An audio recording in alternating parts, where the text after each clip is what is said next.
Ariyo je ing'eni gimonego wapenjre niya ni to mae wuoth mar state visit mokwongo mar jatend piny Kenya oken. 1980 Moi nodhi state visit October. 2003 Moi Kibaki nodhi state visit. William odhi mar adek. Koro idwa nyisa niya moko kama ne gidhi adhiya gi Kenya Airways gi gine moko gi nok wayudo kony mamae mane wadhi gi business jet Royal. Ne onge gosiepe Roslyn yawa. Weuru dondo president. Ne onge gosiepe. Ing'eni ya iwacho gani ya history shapes the future. The future. And I understand. Nyaka koro wang'e niya to jok moko ka ang'oma limbe mar William ni okelo ma jok ma Moi nokokelo kata Kibaki nokokelo.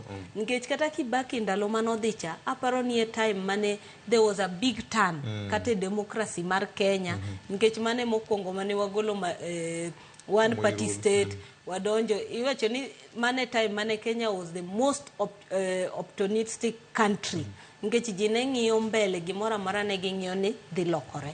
Koro nyisa ni state visit mokwongo ka gimae ang'o mane pogore makoro nyaka kaka wadhi gi nyadhi wadhi in style monde ka koro wanyisgi ni wane level moro.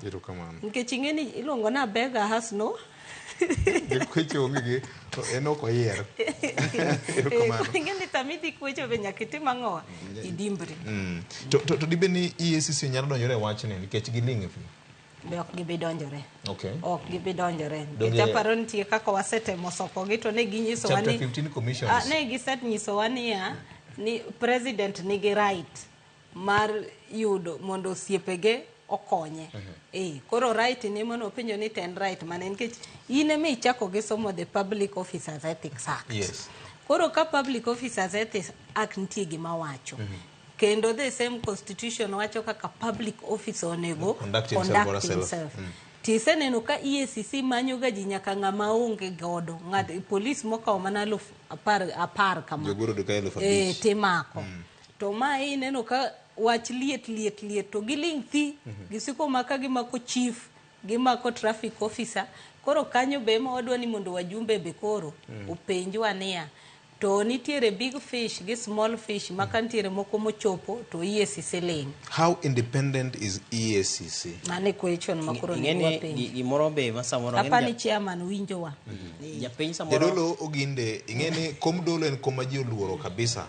Kendo ni donjo kanyo gi ngufu moro. Awinjo ka ne in gi nyakwaru kocha pesa ka ni tielo weche moko. Mano doko mbaka kuom thuolo madwa achiel mangima. Nikech office ma umi mar bedo jakom mar EACC. Jakom wachni kuomi jo Kenya duto te ongoro wenge gi kuomi kaka jakom mar EACC. Gole koki wuoye ling maru miyo ji bedo gi